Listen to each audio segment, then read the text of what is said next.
이 사연은 충청남도 논산에 사시는 한 노모의 실제 경험을 각색하였습니다. 이름과 세부 사항은 개인정보 보호를 위해 변경되었습니다.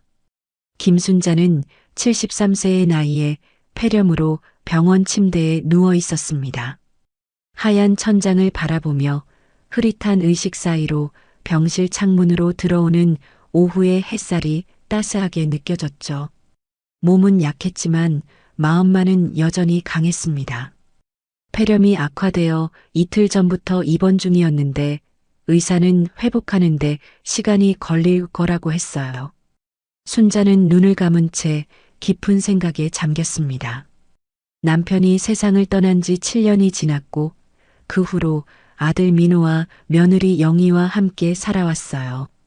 그들에게 자신의 모든 것을 주고 싶었고 특히 며느리 영희는 딸처럼 생각했습니다. 친딸이 없었던 순자에게 영희는 정말 소중한 존재였죠. 병실 문이 살짝 열리는 소리가 들렸습니다. 순자는 눈을 뜨려고 했지만 갑자기 피로감이 밀려와 그대로 눈을 감은 채로 있었어요. 며느리 영희의 향수 냄새가 코끝을 스쳤습니다. 아마도 병문안을 온 모양이었죠. 할머니, 주무시나 봐요. 영희의 목소리가 들렸습니다. 순자는 대답하려 했지만 너무 피곤해 그냥 조용히 누워있기로 했습니다. 잠시 후 영희의 휴대전화 벨소리가 울렸어요. 여보세요? 응, 나 병원이야. 영희의 목소리가 낮아졌습니다. 어머님, 아직 주무시고 계셔.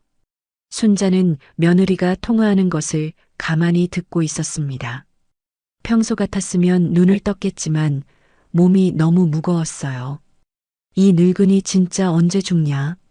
영희의 목소리가 갑자기 차갑게 변했습니다. 순자의 심장이 빠르게 뛰기 시작했습니다. 내가 지금 뭘 들은 거지? 하는 생각이 머릿속을 스쳤죠. 보험금 받으면 우리 집부터 바꾸자. 어차피 오래 못 사실 것 같아. 의사가 그러던데. 영희의 말은 계속되었습니다. 순자의 온몸이 얼어붙는 듯 했어요. 딸처럼 여겼던 며느리의 입에서 나온 말이라고는 믿기지 않았습니다. 숨을 깊이 들이쉬려 했지만 가슴이 너무 아팠어요. 배신감과 충격으로 몸이 떨렸지만 순자는 계속 잠든 척 했습니다. 응, 어머님 보험금이 제법 되거든. 우리 힘들게 모시는 거 생각하면 당연히 우리 거지. 영희의 말이 계속 이어졌어요. 순자의 마음속에 분노가 일었지만 겉으로는 아무 내색도 하지 않았습니다. 평생 모은 재산과 남편이 남긴 보험금을 위해 자신을 돌봐준 것이었나 하는 생각에 가슴이 찢어지는 듯 했어요. 영희의 통화는 계속되었습니다. 오늘 저녁에 올 거야? 응, 알았어. 어머님한테는 회사 일 때문에 못 온다고 할게. 순간 순자의 마음이 더 무거워졌습니다. 통화 상대가 누구인지 궁금했어요. 혹시 아들 민호일까? 아니겠지. 하는 마음으로 영희의 말을 계속 들었습니다. 여보, 어머님 상태가 안 좋아지면 바로 연락할게. 너무 걱정하지 마. 우리 계획대로만 되면 돼. 영희의 목소리에서 냉담함이 느껴졌어요.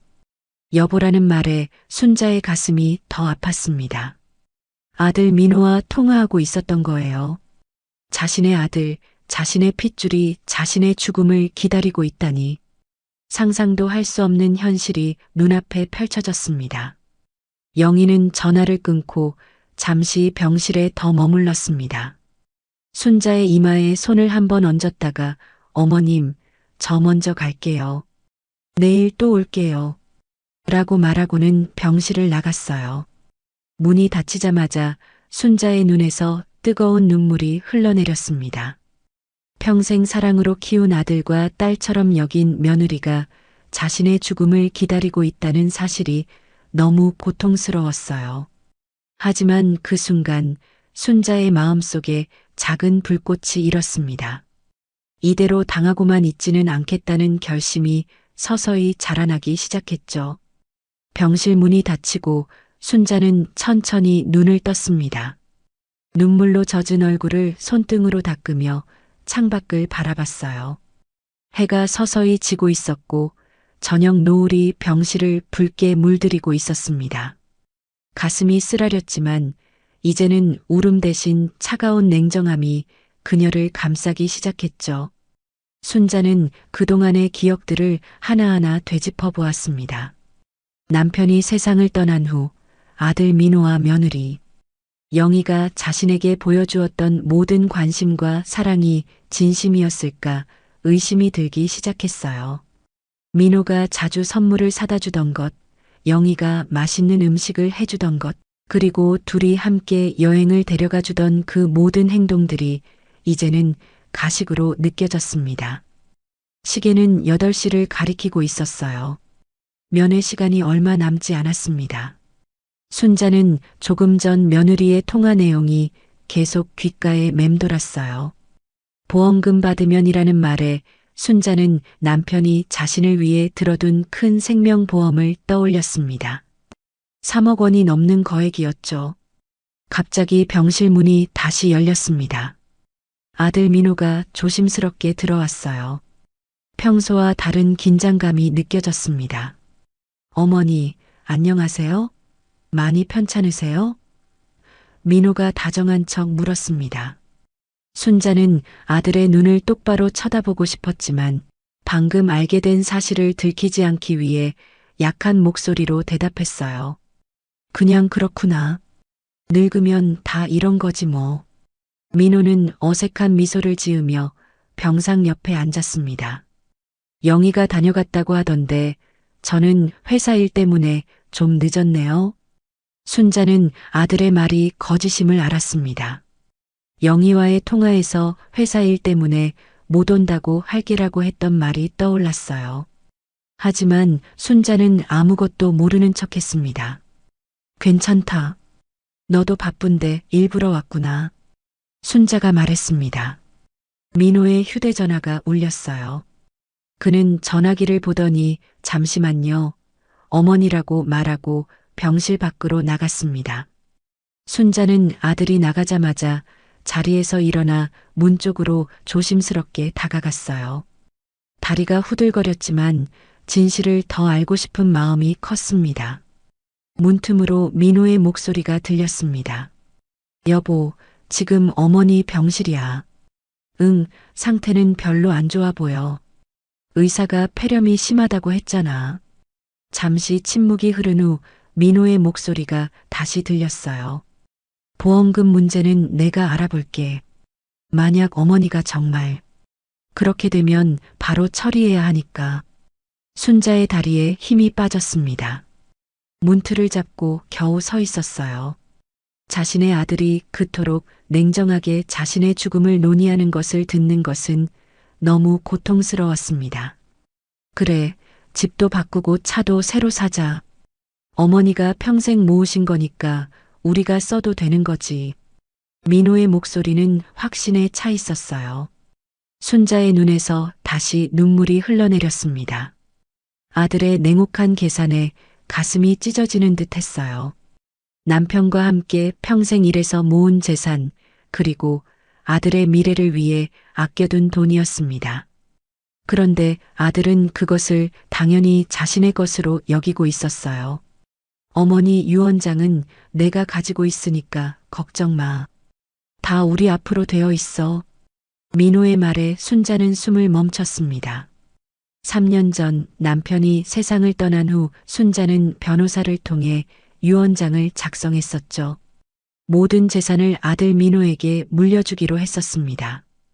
그것이 남편의 뜻이기도 했고 당시 순자도 그것이 당연하다고 생각했어요. 그래, 나도 그게 걱정이야. 어머니가 갑자기 마음을 바꾸면 어쩌나 싶어서. 민호의 목소리에 불안감이 섞여 있었습니다. 순자는 재빨리 병상으로 돌아왔어요. 다리가 떨렸지만 어떻게든 침대에 누워 아무것도 듣지 않은 척했습니다. 잠시 후 민호가 병실로 돌아왔어요. 어머니, 회사에서 전화가 와서. 민호가 변명을 늘어놓기 시작했습니다. 순자는 아들의 거짓말을 듣고 있자니 가슴이 더 아팠어요. 하지만 겉으로는 아무렇지 않은 척 대답했습니다. 그래, 많이 바쁘지? 네, 요즘 프로젝트가 많아서요. 민호가 대답했습니다. 순자는 아들을 물끄러미 바라봤어요. 자신이 그토록 사랑했던 아들의 얼굴에서 탐욕과 위선을 보는 것 같았습니다. 이제 모든 것이 명확해졌어요. 아들과 며느리는 자신의 죽음을 기다리고 있었고 자신의 재산을 탐내고 있었습니다. 민호야, 엄마가 얼마나 살 것 같니? 순자가 갑자기 물었어요. 민호는 당황한 기색이 역력했습니다. 무슨 말씀이세요, 어머니? 어머니는 오래오래 사실 거예요. 순자는 쓴웃음을 지었습니다. 거짓말이 얼마나 쉽게 나오는지 보니 평소에도 얼마나 많은 거짓말을 했을지 상상이 갔어요. 그래, 나도 오래 살고 싶구나. 순자가 말했습니다. 면회 시간이 끝나고 민호가 떠난 후 순자는 깊은 생각에 잠겼습니다. 배신의 아픔과 분노가 뒤섞였지만 이제는 슬픔보다 결심이 더 강했어요. 그녀는 이 배신을 그대로 넘기지 않기로 마음먹었습니다. 병실의 창문으로 달빛이 스며들고 있었습니다. 밤 11시 병원은 이제 조용했어요. 간호사들의 발소리만 가끔 복도에서 들릴 뿐이었죠. 순자는 잠들지 못하고 천장을 바라보며 생각에 잠겨 있었습니다. 아들과 며느리의 배신이 가슴에 대모처럼 박혀 있었어요. 내가 뭘 그리 잘못했다고. 순자는 지난 시간들을 되돌아보았습니다. 남편과 함께 평생 일하며 모은 재산이었어요. 젊은 시절에는 시장에서 채소를 팔았고 나중에는 작은 가게도 운영했죠. 남편이 공장에서 일할 때도 순자는 집에서 반찬을 만들어 팔며 보탬이 되었습니다. 그렇게 한 푼 두 푼 모아 지금의 재산을 만들었어요. 순자의 눈에서 뜨거운 눈물이 흘러내렸습니다. 가장 아픈 것은 돈 문제가 아니었어요. 자신이 그토록 사랑했던 아들과 며느리가 자신을 인간으로 보지 않고 돈줄로만 여겼다는 사실이 고통스러웠습니다. 특히 아들 민호가 그렇게 변해버렸다는 것이 가장 큰 상처였어요. 어떻게 이럴 수 있지? 순자는 작은 목소리로 중얼거렸습니다. 문득 남편 김철수가 살아있을 때 했던 말이 생각났어요. 사람 마음은 알 수 없는 거야. 특히 돈이 끼면 더 그렇지. 그때는 그저 세상 이야기인 줄 알았는데 지금 와서 보니 남편의 말이 예언처럼 느껴졌습니다. 순자는 침대에서 몸을 일으켜 앉았어요. 폐렴으로 인한 통증이 여전했지만 분노와 결심이 그 고통보다 더 강하게 느껴졌습니다. 탁자 위에 놓인 물을 한 모금 마시며 생각을 정리했어요. 이대로는 안 되겠어. 순자의 마음속에 단단한 결심이 자리 잡았습니다. 아들과 며느리에게 그냥 당할 수는 없었어요. 남편이 남긴 보험금과 평생 모은 재산을 그들에게 그냥 줄 수 없었습니다. 그것은 단순히 돈의 문제가 아니라 자존심의 문제였어요. 순자는 병상 옆 서랍에서 휴대전화를 꺼냈습니다. 요즘은 나이 든 사람들도 휴대전화를 사용하는 시대였죠. 순자도 아들의 권유로 스마트폰을 배워 사용하고 있었어요. 휴대전화 연락처를 천천히 살펴보다가 한 번호에서 멈췄습니다. 박 변호사라고 저장된 번호였어요. 3년 전 유언장을 작성할 때 도움을 준 변호사였습니다. 순자는 잠시 망설였어요. 이미 밤이 늦었고 지금 전화해도 될지 고민되었습니다. 하지만 마음이 급했어요. 내일 아침을 기다릴 수 없었습니다. 용기를 내어 전화를 걸었어요. 몇 번의 신호음 후에 박 변호사가 전화를 받았습니다. 여보세요? 졸린 목소리가 들렸어요. 박 변호사님, 죄송합니다. 이렇게 늦은 시간에 전화드려서. 순자가 미안한 마음으로 말했습니다. 아, 김순자 여사님이시죠? 괜찮습니다. 무슨 일이신가요? 박 변호사의 목소리가 조금 또렷해졌어요. 지금 제가 병원에 입원해 있는데요. 유언장을 좀 바꾸고 싶습니다. 순자가 단호하게 말했어요. 전화 너머로 잠시 침묵이 흘렀습니다. 갑자기 왜 그러시는 건가요? 건강에 문제라도 생기셨나요? 순자는 깊이 한숨을 내쉬었어요. 건강 문제는 아니고 사정이 좀 생겼습니다. 내일 시간 되시면 병원으로 와주실 수 있을까요? 네, 물론이죠. 내일 오전에 찾아뵙겠습니다. 어느 병원이신가요? 박 변호사가 물었습니다. 순자는 병원 이름과 병실 번호를 알려주었어요. 전화를 끊고 나니 마음이 조금 가벼워진 것 같았습니다. 첫 발걸음을 내디딘 기분이었어요. 창밖을 바라보니 달이 구름 사이로 모습을 드러냈습니다. 순자는 문득 자신의 인생이 저 달처럼 흐려졌다가 다시 밝아질 수 있을지 생각했어요. 배신의 아픔은 쉽게 지워지지 않겠지만 적어도 자신의 의지대로 마지막 결정을 내릴 수 있다는 사실이 위안이 되었습니다. 밤이 깊어갈수록 순자의 결심은 더욱 굳어졌어요. 유언장을 바꾸는 것은 시작에 불과했습니다. 아들과 며느리에게 진정한 교훈을 주고 싶었어요. 그들이 평생 잊지 못할 만한 교훈을. 순자는 천천히 계획을 세우기 시작했습니다.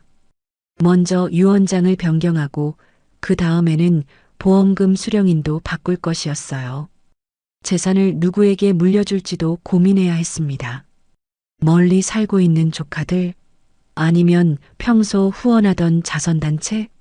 아직 확실한 결정을 내리지 못했지만 한 가지는 분명했어요. 배신한 아들과 며느리에게는 단 한 푼도 주지 않을 것이었습니다. 순자는 문득 자신의 건강 상태가 생각보다 나아지고 있다는 것을 느꼈어요.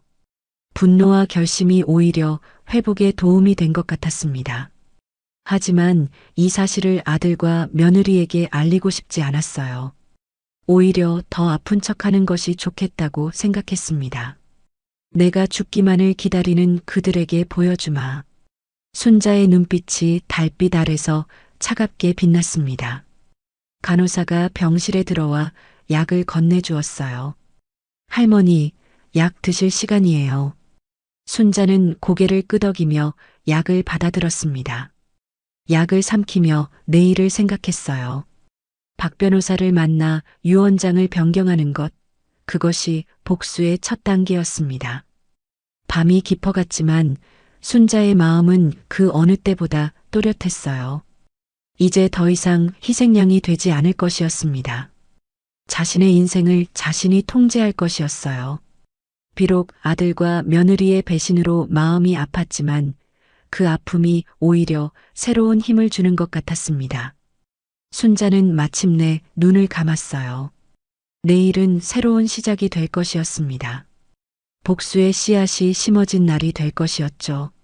아침 햇살이 병실 창문으로 스며들어왔습니다. 순자는 평소보다 일찍 눈을 떴어요. 어젯밤의 결심이 그대로 이어져 마음이 단단했습니다. 간호사가 아침 체크를 위해 들어왔을 때 순자는 기운이 없는 척 행동했어요. 할머니, 오늘은 어떠세요? 간호사가 혈압을 재며 물었습니다. 아직 많이 힘들구나. 순자는 약한 목소리로 대답했어요. 실제로는 전날보다 몸 상태가 훨씬 나아진 것을 느끼고 있었지만 그 사실을 드러내고 싶지 않았습니다. 간호사가 나간 후 순자는 침대에서 조심스럽게 일어나 창가로 걸어갔어요. 다리가 여전히 약간 후들거렸지만 어제보다는 훨씬 나았습니다. 창밖으로 보이는 병원 정원의 나무들이 바람에 살랑거렸어요. 마치 그녀의 결심에 응원을 보내는 것 같았습니다. 시계를 보니 9시가 막 지났어요. 박 변호사가 곧 도착할 시간이었습니다. 순자는 침대로 돌아와 앉았어요. 옷장에서 꺼낸 거울로 자신의 모습을 살폈습니다. 창백한 얼굴에 피곤함이 가득했지만 눈빛만은 강인했어요. 10시 정각에 노크 소리가 들렸습니다. 박 변호사가 조용히 병실로 들어왔어요. 김순자 여사님, 안녕하세요. 많이 편찮으신가 봅니다.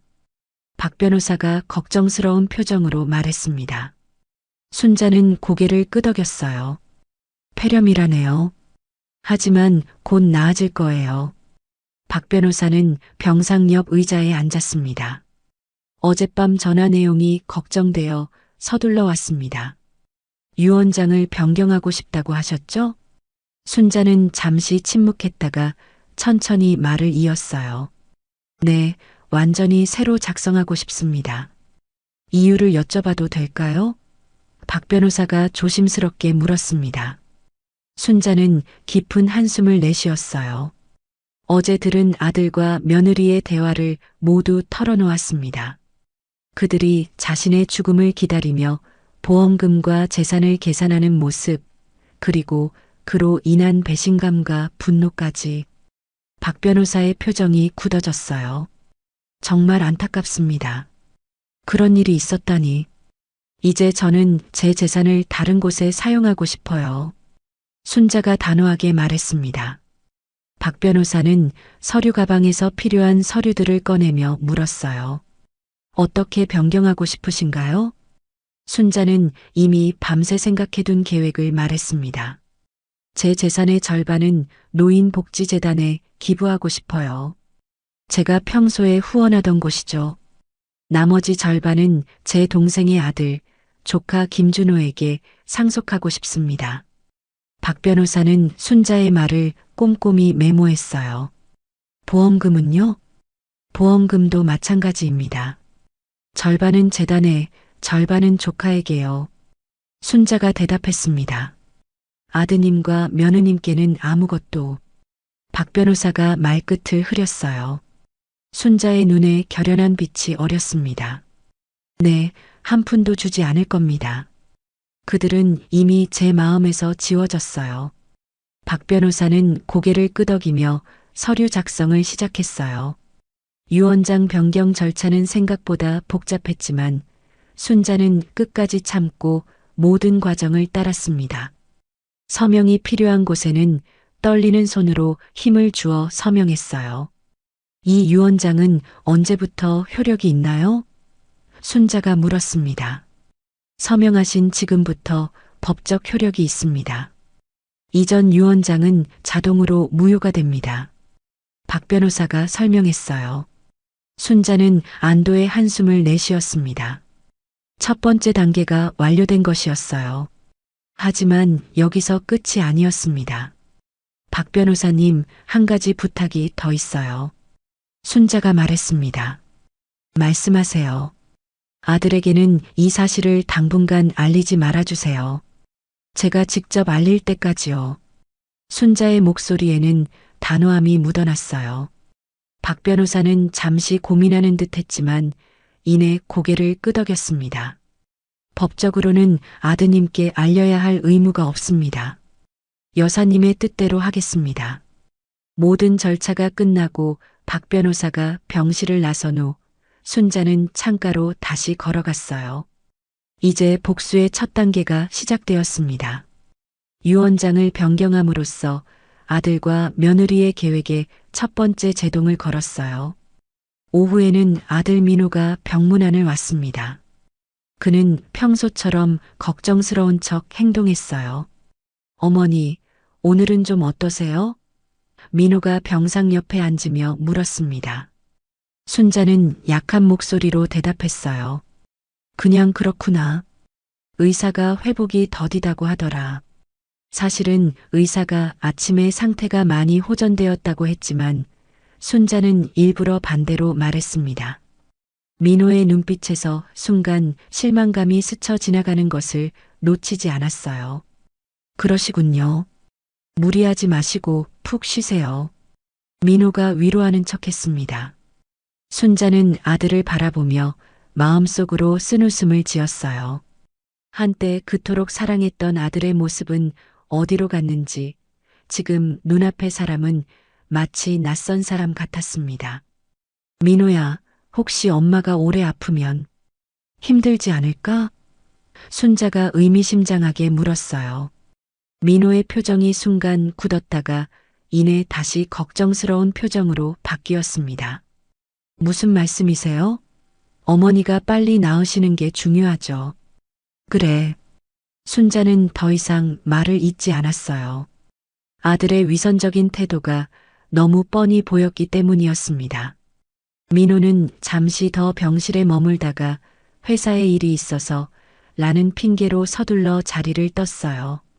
순자는 아들이 나가는 모습을 지켜보며 마음을 더욱 단단히 먹었습니다. 저녁이 되자 의사가 회진을 왔어요. 검사 결과를 보며 의사는 미소를 지었습니다. 김순자님 상태가 많이 좋아지셨네요. 이대로 가면 곧 퇴원하실 수 있을 것 같습니다. 의사가 말했어요. 순자는 의사에게 부탁했습니다. 혹시 제 아들에게는 제가 아직 많이 아프다고 말해주실 수 있을까요? 의사는 의아한 표정을 지었지만 더 묻지 않고 고개를 끄덕였어요. 환자의 요청을 존중하는 것이 그의 원칙이었습니다. 밤이 깊어가며 순자는 내일의 계획을 세웠어요. 보험회사에 연락해 수령인 변경 절차를 밟아야 했습니다. 그리고 은행 계좌도 정리해야 했어요. 모든 것을 완벽하게 준비한 후에야 최종 복수를 시작할 수 있을 것이었습니다. 창밖의 달을 바라보며 순자는 생각했어요. 이것은 단순한 복수가 아니야. 내 인생의 마지막 주도권을 되찾는 거야. 그 생각은 그녀에게 묘한 위안과 힘을 주었습니다. 아침 일찍 간호사가 체온계를 들고 병실에 들어왔습니다. 순자는 이미 깨어 있었어요. 어젯밤에도 거의 잠을 이루지 못했지만 오히려 정신은 또렷했습니다. 할머니, 열은 내리셨네요. 컨디션은 어떠세요? 간호사가 체온계를 확인하며 물었어요. 순자는 잠시 망설였습니다. 실제로는 많이 나아진 상태였지만 그녀의 계획을 위해서는 여전히 아픈 척하는 것이 필요했어요. 아직 가슴이 답답하고 숨쉬기가 힘드네. 간호사는 걱정스러운 표정으로 말했습니다. 오늘 다시 검사를 하실 거예요. 의사 선생님이 곧 오실 거니까 조금만 기다리세요.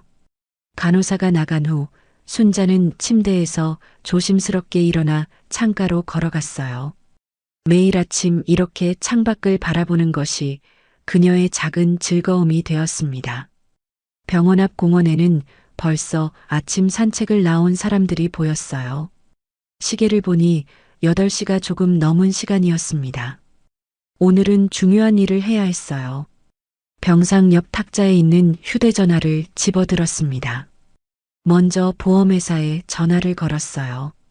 다행히 남편이 들어둔 생명보험의 수령인 변경은 생각보다 간단한 절차였습니다. 신분증과 보험증서만 있으면 가능했어요. 순자는 집에 있는 서류를 가져와 달라고 조카 준호에게 부탁하기로 했습니다. 보험회사와 통화를 마친 후 순자는 준호에게 전화를 걸었어요. 준호는 서울에서 직장 생활을 하고 있었지만 가끔씩 고향에 내려와 순자를 찾아오곤 했습니다. 이모, 갑자기 어쩐 일이세요? 많이 편찮으시다고 들었는데. 준호의 목소리가 걱정스럽게 들렸어요. 순자는 조용히 상황을 설명했습니다. 아들과 며느리의 배신, 유언장 변경, 그리고 보험금 수령인 변경까지. 준호는 잠시 말을 잇지 못했어요. 이모, 그런 일이 있었다니 정말 마음이 아프네요. 제가 지금 바로 내려갈게요. 준호가 단호하게 말했습니다.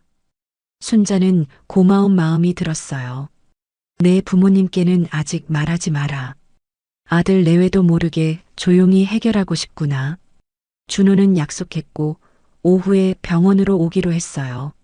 순자는 전화를 끊고 깊은 한숨을 내쉬었습니다. 점점 일이 진행되고 있다는 생각에 안도감이 들었어요. 오전 11시 의사가 회진을 왔습니다. 엑스레이 결과를 보며 의사는 만족스러운 표정을 지었어요. 많이 좋아지셨네요. 폐렴이 거의 다 나았습니다. 이대로 가면 2, 3일 내로 퇴원하실 수 있을 것 같아요. 의사가 말했습니다. 순자는 고개를 끄덕였어요. 하지만 제 아들에게는 여전히 상태가 좋지 않다고 말씀해 주시겠어요? 의사는 어제와 마찬가지로 의아한 표정을 지었지만 더 묻지 않고 동의했습니다. 알겠습니다. 점심시간이 지나고 오후가 되자 며느리 영희가 병문 안을 왔어요.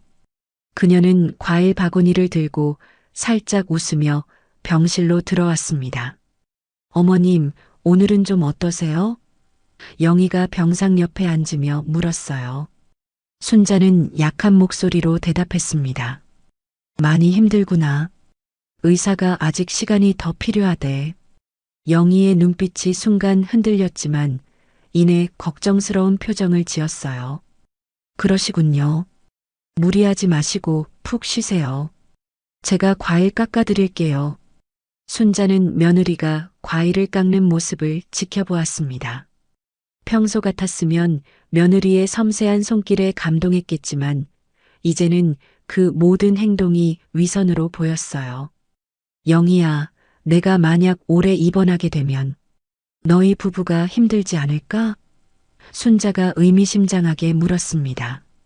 영희는 순간 당황한 기색이 역력했어요. 무슨 말씀이세요, 어머님? 어머님 건강이 최우선이죠. 그래. 순자는 더 이상 말을 잇지 않았습니다. 며느리의 거짓된 모습이 너무 뻔히 보였기 때문이었어요. 영희는 1시간 정도 병실에 머물렀다가 저녁 준비를 해야 한다며 자리를 떴습니다. 순자는 며느리가 나가는 모습을 지켜보며 복잡한 감정에 휩싸였어요. 한때 딸처럼 여겼던 사람이 이렇게 변할 수 있다는 사실이 여전히 마음 아팠습니다. 오후 5시경 조카 준호가 병원에 도착했어요. 그는 순자가 부탁한 서류들을 가져왔습니다. 이모, 서류 다 가져왔어요. 집에 갔다가 아무도 없어서 다행이었어요. 준호가 서류 봉투를 건네며 말했습니다. 순자는 고마움을 표했어요. 고맙구나, 준호야. 내가 없었으면 어쩔 뻔했니? 준호는 이모의 손을 잡고 위로했습니다. 이모, 너무 마음 아파하지 마세요. 사람은 언제든 변할 수 있는 거니까요. 순자는 눈물을 참으며 고개를 끄덕였어요. 준호의 따뜻한 마음이 위로가 되었습니다. 그들은 함께 보험금 수령인 변경 서류를 작성했어요. 보험금의 절반은 노인복지재단에, 나머지 절반은 준호에게 가도록 했습니다. 준호는 처음에 고사했지만 순자의 강한 뜻에 결국 동의했어요. 이 서류들을 내일 아침에 보험회사에 제출할게요. 그리고 은행 계좌 변경도 도와드릴게요. 준호가 약속했습니다. 준호가 떠난 후 순자는 창밖을 바라보며 생각에 잠겼어요. 내일이면 모든 준비가 끝날 것이었습니다. 그리고 2, 3일 내로 퇴원할 수 있다고 했으니 그때 최종 복수를 시작할 수 있을 것이었어요. 저녁 시간 아들 민호가 다시 병문안을 왔습니다. 그는 의사를 만나고 온 듯 했어요. 어머니, 의사 선생님 말로는 상태가 별로 좋지 않다고 하네요. 걱정이 되는군요. 민호가 근심 어린 표정으로 말했습니다. 순자는 속으로 쓴웃음을 지었어요. 의사가 자신의 부탁대로 말해준 것이었습니다. 그래, 나도 몸이 별로 좋지 않구나. 어머니, 혹시 유언장 같은 것도 생각해 보셨나요? 민호가 조심스럽게 물었어요. 순자는 놀라지 않은 척했습니다. 유언장? 그건 왜? 아니, 만약의 경우를 대비해서요. 어머니 재산이 복잡하게 얽혀 있으니까 나중에 문제가 생기지 않도록. 민호가 말을 돌렸어요. 순자는 고개를 끄덕였습니다. 걱정 마라. 이미 다 정리해뒀다. 민호의 눈이 잠시 빛났어요. 그러셨군요. 혹시 어떻게 정리하셨는지 때가 되면 알게 될 거야. 순자가 단호하게 말했습니다.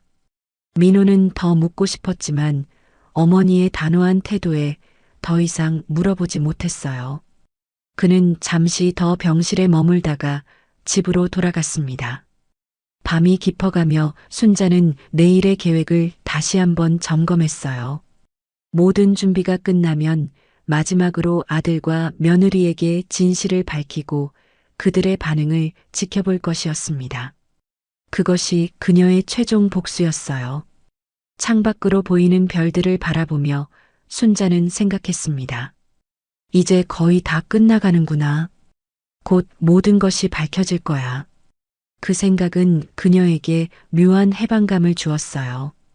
배신의 아픔은 여전했지만 이제 그 아픔을 이겨낼 힘이 생긴 것 같았습니다. 병원 창문으로 들어오는 햇살이 순자의 얼굴을 비추었습니다. 오늘은 퇴원하는 날이었어요. 의사는 어제 모든 검사 결과가 양호하다며 퇴원을 허락했습니다.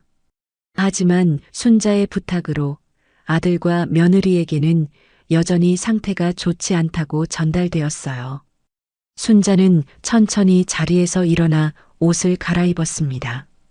이제 73세의 몸이지만 지난 2주일 동안의 분노와 결심이 오히려 그녀에게 힘을 주는 것 같았어요. 폐렴은 거의 다 나았고 기력도 많이 회복되었습니다. 준호가 아침 일찍 병원에 도착했어요. 이모, 모든 서류 처리가 끝났습니다. 보험금 수령인도 변경되었고 은행 계좌도 정리했어요. 순자는 고마움의 표시로 조카의 손을 꼭 잡았습니다. 고맙구나, 준호야. 내가 없었으면 어쩔 뻔했니? 이모, 오늘 퇴원하시면 어디로 가실 건가요? 저희 집으로 오시겠어요? 준호가 걱정스럽게 물었어요. 순자는 고개를 저었습니다. 아니, 난 우리 집으로 갈 거야. 마지막 일을 마무리해야 하니까. 준호는 이모의 뜻을 이해했어요. 그는 퇴원 수속을 도와주고 순자를 집까지 데려다 주기로 했습니다. 퇴원 절차가 모두 끝나고 순자는 마지막으로 병실을 둘러보았어요. 이곳에서 그녀의 인생이 완전히 바뀌었습니다. 배신을 알게 되었고 복수를 결심했죠. 이제는 그 복수를 완성할 때였습니다. 준호의 차를 타고 집으로 가는 길, 순자는 창밖의 풍경을 바라보며 생각에 잠겼어요. 지난 세월 동안 아들 민호와 며느리 영희를 위해 살았던 시간들이 주마등처럼 스쳐 지나갔습니다. 그 모든 시간이 헛된 것만 같아 가슴이 아팠어요. 이모, 정말 이렇게 하시겠어요? 준호가 운전하며 물었습니다. 순자는 단호하게 고개를 끄덕였어요. 응, 이것이 내가 할 수 있는 유일한 방법이야. 그들에게 교훈을 주고 싶구나. 집에 도착했을 때 다행히 아무도 없었습니다. 아들과 며느리는 아직 순자가 병원에 있는 줄 알고 있었으니까요. 순자는 준호의 도움을 받아 집 안으로 들어갔어요. 이모, 제가 좀 더 있다가 갈까요? 준호가 걱정스럽게 물었습니다. 순자는 미소를 지었어요. 아니, 괜찮아. 이것은 내가 혼자 해결해야 할 일이야. 대신 저녁에 다시 와주겠니? 그때 아마 모든 일이 끝나 있을 거야. 준호는 마지못해 동의했고 이모에게 꼭 전화하라는 당부를 남기고 떠났습니다. 혼자 남은 순자는 천천히 집안을 둘러보았어요. 40년 넘게 살아온 이 집은 그녀의 인생 대부분을 담고 있었습니다. 행복했던 순간들, 슬펐던 시간들, 그리고 이제는 배신의 아픔까지. 순자는 거실 소파에 앉아 휴대전화를 꺼내 아들에게 문자를 보냈어요. 오늘 저녁에 집에 일찍 와라. 중요한 이야기가 있다. 영희도 함께. 그리고 기다렸습니다. 시간이 천천히 흘러갔어요. 오후 내내 순자는 집안일을 조금씩 하며 시간을 보냈습니다. 몸은 아직 완전히 회복되지 않았지만 할 수 있는 만큼 했어요. 저녁 6시 현관문 열리는 소리가 들렸습니다. 아들과 며느리가 놀란 표정으로 거실에 들어섰어요. 어머니, 어떻게 여기 계세요? 병원에 계신 줄 알았는데. 민호가 당황한 목소리로 물었습니다. 순자는 침착하게 대답했어요. 오늘 퇴원했다. 앉으렴 둘 다. 할 이야기가 있구나. 민호와 영희는 의아한 표정으로 소파에 앉았습니다. 순자는 그들을 정면으로 바라보았어요. 너희들이 내 죽음을 기다리고 있다는 사실을 알고 있단다. 순자가 단도직입적으로 말했습니다. 민호와 영희의 얼굴이 창백해졌어요. 그들은 서로를 쳐다보다가 황급히 부인했습니다. 무슨 말씀이세요, 어머니? 그런 적 없어요. 영희가 목소리를 높였어요. 순자는 고개를 저었습니다. 병실에서 너희 통화 내용을 다 들었다. 이 늙은이 진짜 언제 죽냐라는 말부터 보험금으로 집을 바꾸고 차를 사겠다는 계획까지. 민호의 얼굴이 붉어졌어요. 어머니, 그것은 오해예요. 우리가 그런 의미로 한 말이 아니라. 거짓말 그만해라. 순자가 단호하게 말을 끊었습니다. 내가 정말 너희에게 실망했구나. 평생 너희를 위해 살았는데 이것이 내가 받은 대가냐? 영희는 눈물을 글썽이며 변명하려 했어요. 어머님, 정말 그런 의도가 아니었어요. 저희가 잠시 어리석었던 거예요. 순자는 차갑게 웃었습니다. 그래서 내가 조치를 취했다. 유언장을 변경했고 보험금 수령인도 바꿨다. 민호의 눈이 커졌어요. 뭐라고요? 어머니, 그럴 수 없어요. 법적으로, 다 합법적으로 했단다. 박 변호사의 도움을 받아서. 순자가 말했습니다. 순간 거실에 무거운 침묵이 내려앉았어요. 민호와 영희는 충격받은 표정으로 서로를 바라보았습니다. 그럼 어머니의 재산은 누구에게? 민호가 조심스럽게 물었어요. 순자는 담담하게 대답했습니다. 절반은 노인복지재단에 기부했고 나머지 절반은 준호에게 물려주기로 했다. 준호요? 그 조카에게요? 영희가 믿을 수 없다는 듯이 되물었어요. 순자는 고개를 끄덕였습니다. 그래. 적어도 준호는 나를 돈으로만 보지 않았으니까. 민호의 얼굴이 분노로 일그러졌어요. 어머니, 이럴 수 없어요. 우리가 지금까지 어머니를 모시느라 얼마나 고생했는데요. 그런데 이게 뭐예요? 고생? 순자가 쓴웃음을 지었습니다. 나를 모신 게 아니라 내 재산을 노린 거지. 내가 죽기만을 기다렸으면서 무슨 고생이란 말이냐? 영희는 울음을 터뜨렸어요. 어머님, 제발 오해하지 마세요. 저희가 잘못했어요. 용서해 주세요. 순자는 영희를 차갑게 바라보았습니다. 진심으로 용서를 구하는 거냐, 아니면 재산 때문에 그러는 거냐? 영희는 대답하지 못하고 더 크게 울기 시작했어요. 민호는 분노와 당혹감 사이에서 무슨 말을 해야 할지 몰라 보였습니다. 순자는 천천히 자리에서 일어났어요. 이제 나는 홀로 살기로 했다. 너희는 이 집에서 나가줬으면 한다. 뭐라고요? 민호가 소리쳤습니다. 어머니, 이러시면 안 돼요. 우리 가족인데. 가족? 순자의 목소리가 떨렸어요. 가족이라면 서로를 돈으로 보지 않는 법이다. 너희는 내게 더 이상 가족이 아니야. 민호는 자리에서 벌떡 일어나 거실을 왔다 갔다 하며 화를 참으려 했어요. 영희는 계속 울며 용서를 빌었지만 순자의 마음은 이미 굳어 있었습니다. 일주일 안에 짐을 싸서 나가거라. 이 집은 내 명의로 되어 있으니 내 뜻대로 할 수 있다. 순자가 단호하게 말했어요. 민호는 어머니를 향해 다가왔습니다. 어머니, 제발 다시 생각해 보세요. 우리가 정말 잘못했어요. 하지만 그렇다고 이렇게까지.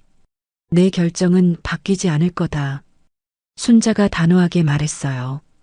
너희가 나에게 준 상처는 평생 지워지지 않을 테니까. 그 순간 현관 초인종이 울렸습니다.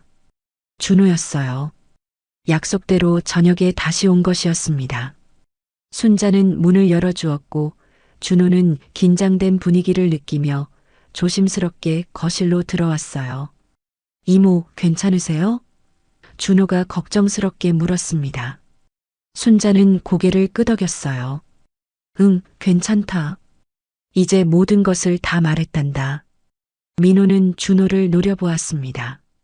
내가 우리 어머니를 부추긴 거냐? 준호는 차분하게 대답했어요. 이모님이 스스로 결정하신 일입니다.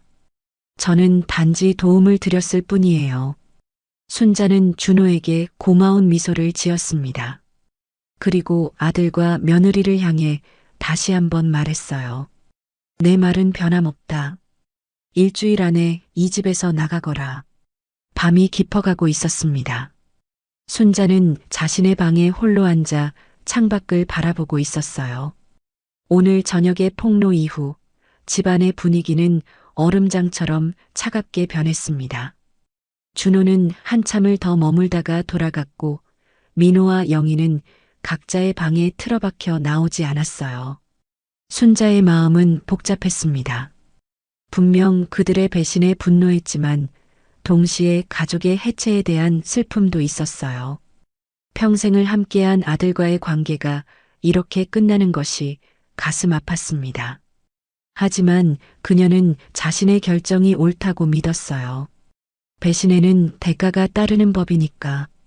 새벽 1시쯤 순자는 아직도 잠들지 못하고 있었습니다. 그때 갑자기 방문을 두드리는 소리가 들렸어요. 들어오세요. 순자가 조용히 말했습니다. 문이 열리고 며느리 영희가 눈이 붓도록 운 흔적이 역력한 얼굴로 들어왔어요. 그녀는 조심스럽게 순자의 침대 옆에 앉았습니다. 어머님, 영희의 목소리가 떨렸어요. 정말 저희를 용서할 수 없으신가요? 순자는 한동안 말없이 며느리를 바라보았습니다. 한때 딸처럼 여겼던 사람이었어요. 영희야, 내가 한 말을 기억하니? 이 늙은이 진짜 언제 죽냐라는 말을. 영희의 얼굴이 창백해졌어요. 그건 정말 죄송합니다. 순간적인 실수였어요. 저도 왜 그런 말을 했는지 모르겠어요. 실수가 아니라 본심이었겠지. 순자가 담담하게 말했습니다. 내 마음속 깊은 곳에 있던 진심이 그렇게 튀어나온 거야. 영희는 다시 울기 시작했어요. 어머님, 제발 믿어주세요. 저희가 어머님을 정말 존경하고 사랑해요. 그날은 정말 잠깐 어리석었던 거예요. 순자는 고개를 저었습니다. 사랑이라는 건 말로만 하는 게 아니야. 행동으로 보여주는 거지. 너희 행동은 내가 얼마나 빨리 죽어서 재산을 물려받느냐에만 관심이 있다는 걸 보여줬어. 아니에요, 어머님. 저희가 정말 잘못했어요. 어머님의 재산이 아니라 어머님이 중요해요. 영희가 간절하게 말했어요. 순자는 쓴웃음을 지었습니다. 그럼 왜 내가 유언장을 바꿨다는 소식에 그렇게 화를 냈니? 만약 정말 나만 중요하다면 내 재산이 어디로 가든 상관없어야 하는 거 아니냐? 영희는 대답하지 못하고 고개를 숙였어요. 솔직히 말해봐. 내 재산이 다 없어진다면 너희는 나를 이렇게 정성껏 모실 거니? 순자가 물었습니다. 영희는 말문이 막혔어요. 그녀의 침묵이 모든 것을 말해주고 있었습니다. 보렴, 내 마음속에 있는 진실은 내 자신도 알고 있어. 순자가 말했어요. 그 순간 방문이 다시 열리고 민호가 들어왔습니다. 그는 여전히 화가 난 표정이었어요. 어머니, 이건 너무하십니다. 민호가 억눌린 분노로 말했습니다. 저희가 어머니를 위해 얼마나 희생했는지 아세요? 그런데 이게 뭡니까? 순자는 아들을 똑바로 바라보았어요. 희생? 내가 너희를 위해 한 희생은 어디에 두고 그런 말을 하니? 내가 평생 너를 위해 살았다는 걸 잊었니? 그건 부모로서 당연한 거 아닌가요? 민호가 되받았습니다. 순자의 눈에 슬픔이 어렸어요. 그래, 부모로서 당연했지. 하지만 자식으로서 부모를 공경하는 것도 당연한 거 아니니? 내 죽음을 기다리며 보험금 계산하는 게 공경이냐? 민호는 잠시 말을 잃었다가 다시 목소리를 높였어요. 그건 정말 잠깐의 실수였어요. 저희가 어머니를 진심으로 걱정했다고요. 내가 정말 나를 걱정했다면 내 건강이 좋아졌다는 소식에 기뻐했어야 하는 거 아니냐? 순자가 반문했습니다. 하지만 의사가 내 상태가 좋지 않다고 거짓말했을 때 내 눈에서 실망감이 보였단다. 민호는 말을 더듬었어요. 그건 어머니 오해예요. 아들아, 거짓말은 그만하자. 순자의 목소리가 점점 단단해졌습니다. 내가 너를 낳고 키웠으니 내 표정 하나하나를 다 읽을 수 있단다. 내 마음속에 있는 것을 내가 모를 것 같으냐? 민호는 더 이상 변명할 말을 찾지 못했어요. 그는 벽을 향해 주먹을 내질렀습니다. 이건 불공평해요. 어머니가 일평생 모은 재산인데 그걸 모두 남에게 주시다니. 남이라고? 준호는 우리 가족이 아니냐? 순자가 물었어요. 그리고 그 재산은 내 것이야. 내가 원하는 대로 할 수 있는 거야. 하지만 어머니, 제가 아들이잖아요. 법적으로도 당연히 제가 상속받아야 하는 거 아닌가요? 민호가 주장했습니다. 순자는 고개를 저었어요. 법은 그렇지 않단다. 내가 유언장을 통해 재산을 어떻게 처리할지 결정할 수 있어.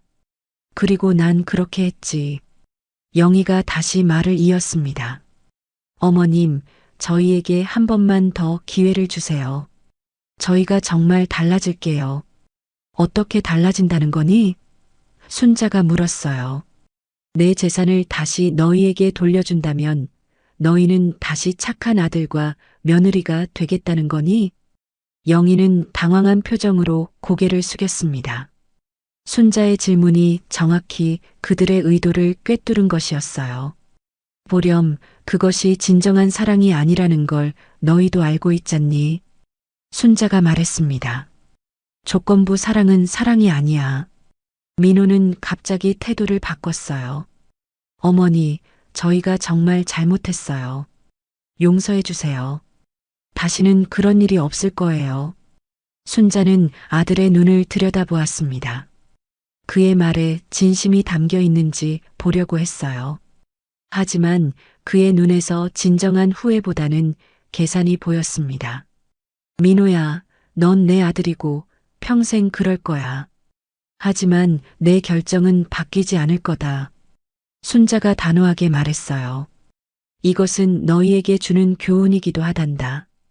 인생에서 가장 중요한 것이 돈이 아니라는 것을. 민호의 얼굴이 다시 분노로 물들었어요. 교훈이요? 어머니가 저희를 벌 주시는 건가요? 벌이 아니라 깨달음이야. 순자가 대답했습니다. 언젠가 너희가 이해할 날이 올 거라 믿는다. 민호는 더 이상 참지 못하고 방을 뛰쳐나갔어요. 문을 쾅 닫는 소리가 집안에 울려 퍼졌습니다. 영희는 잠시 더 머물다가 한숨을 쉬며 일어섰어요. 어머님, 정말 저희를 용서하실 수 없나요? 영희가 마지막으로 물었습니다. 순자는 잠시 생각에 잠겼어요. 용서? 그것은 쉬운 일이 아니었습니다. 시간이 필요하구나. 지금은 너희가 내 곁에 있는 것이 힘들어. 일주일 안에 이사를 가주렴. 영희는 눈물을 흘리며 고개를 끄덕였어요. 그리고 조용히 방을 나갔습니다. 혼자 남은 순자는 깊은 한숨을 내쉬었어요. 오늘 밤의 대화로 그녀의 결심은 더욱 굳어졌습니다. 아들과 며느리의 반응은 그녀의 결정이 옳았음을 증명해 주었어요. 그들은 여전히 재산에만 관심이 있었고 진정한 후회는 보이지 않았습니다. 창밖으로 달이 구름 사이로 모습을 드러냈어요. 순자는 그 달을 바라보며 생각했습니다. 이것이 끝이 아니야. 새로운 시작이지. 비록 가족과의 관계는 깨어졌지만 이제 그녀는 자신의 남은 인생을 자신을 위해 살 수 있을 것이었어요. 일주일이 지났습니다. 아침 햇살이 순자의 집 거실을 밝게 비추고 있었어요. 집안은 이상하리만큼 조용했습니다. 어제 민호와 영희가 모든 짐을 싸서 집을 나갔기 때문이었죠. 일주일 동안 그들은 순자를 설득하려 했지만 그녀의 결심은 흔들리지 않았어요. 순자는 창가에 서서 정원의 꽃들을 바라보았습니다. 73년의 세월을 살아오면서 그녀는 많은 변화를 겪었어요. 하지만 이번 변화는 그 어느 때보다 극적이었습니다. 가족을 잃었지만 동시에 자신을 되찾은 느낌이었어요. 현관 초인종이 울렸습니다. 문을 열자 준호가 서 있었어요. 이모, 안녕하세요. 어떻게 지내세요? 준호가 걱정스러운 표정으로 물었습니다. 순자는 미소를 지었어요. 괜찮다, 준호야. 들어오렴. 둘은 거실 소파에 앉았습니다. 준호는 이모의 얼굴을 살폈어요. 예상과 달리 순자는 꽤 평온해 보였습니다. 민호 형님과 형수님이 어제 떠났다고 들었어요. 준호가 조심스럽게 말했어요. 순자는 고개를 끄덕였습니다. 그래, 아침 일찍 짐을 다 싸서 나갔단다. 인사도 없이. 많이 서운하시겠어요. 준호가 이모의 손을 잡았어요. 순자는 잠시 생각에 잠겼다가 대답했습니다. 서운하기보다는 후련하구나. 이제 더 이상 거짓된 관계 속에서 살지 않아도 되니까. 준호는 이모의 강인함에 감탄했어요. 이토록 큰 배신을 겪고도 무너지지 않는 모습이 놀라웠습니다. 그래서 앞으로 어떻게 하실 생각이세요? 준호가 물었어요. 순자는 창밖을 바라보며 대답했습니다. 이제부터는 내 삶을 살려고 해. 그동안 미루었던 것들을 하나씩 해볼 거야. 미루었던 것들이요? 준호가 궁금해했어요. 순자는 미소를 지었습니다. 응, 젊었을 때는 가족을 위해 내 꿈을 포기했었거든. 여행도 가보고 싶고 그림도 배워보고 싶어. 늦었지만 지금이라도 시작하려고 해. 준호의 얼굴에 미소가 번졌어요. 정말 좋은 생각이세요, 이모. 제가 도울 일이 있으면 언제든지 말씀하세요. 순자는 고마움을 표했습니다. 그리고 탁자 위에 놓인 서류 봉투를 집어들었어요. 이것 좀 보렴. 순자가 봉투를 건넸습니다. 준호는 봉투를 열어 안에 서류를 꺼냈어요. 그것은 노인복지재단의 기부 증서였습니다. 순자가 자신의 재산 절반을 기부한 증거였죠. 이모. 준호가 감동한 목소리로 말했어요. 순자는 담담하게 말했습니다. 내가 평생 모은 돈이야. 의미 있게 쓰고 싶었단다. 이 재단은 나처럼 홀로 된 노인들을 돕는 곳이야. 준호는 깊이 감동받은 표정으로 고개를 끄덕였어요. 그의 눈에 눈물이 맺혔습니다. 그리고 내 목도 준비해뒀다. 순자가 말했어요. 하지만 그것은 내가 세상을 떠난 후에 받게 될 거야. 지금은 내가 그 돈으로 좋은 일을 하고 싶구나. 준호는 급히 손사래를 쳤습니다. 이모, 저는 이모의 재산 같은 건 바라지 않아요. 이모가 건강하게 오래 사시는 것만이 제 바람이에요. 순자는 따뜻한 미소를 지었어요. 고맙구나, 준호야. 내가 있어서 정말 다행이야. 오후 순자는 준호와 함께 동네 카페에 갔습니다. 이것은 그녀에게 작은 모험이었어요. 평소에는 집에만 있었지만 이제는 세상 밖으로 나가려는 첫걸음이었습니다. 카페에 앉아 커피를 마시며 순자는 주변을 둘러보았어요. 젊은이들이 웃고 떠드는 모습, 바쁘게 움직이는 사람들, 그리고 창밖으로 보이는 거리의 풍경까지 모든 것이 새롭게 느껴졌습니다. 이모, 뭐가 그리 재밌으세요? 준호가 순자의 미소를 보고 물었어요. 순자는 눈을 반짝이며 대답했습니다. 세상이 참 아름답구나. 그동안 내가 얼마나 좁은 세상에 갇혀 살았는지 몰랐어. 준호는 이모의 말에 감동했어요. 그토록 큰 상처를 받았음에도 세상을 긍정적으로 바라볼 수 있는 이모의 모습이 존경스러웠습니다. 이모, 다음 주에 제주도 여행 가실래요? 제가 휴가를 내서 이모를 모시고 가고 싶어요. 준호가 제안했어요. 순자의 눈이 커졌습니다. 제주도? 정말? 난 한 번도 가본 적이 없는데. 그럼 더 좋죠. 처음으로 가보는 곳이니까 더 특별할 거예요. 준호가 신나게 말했어요.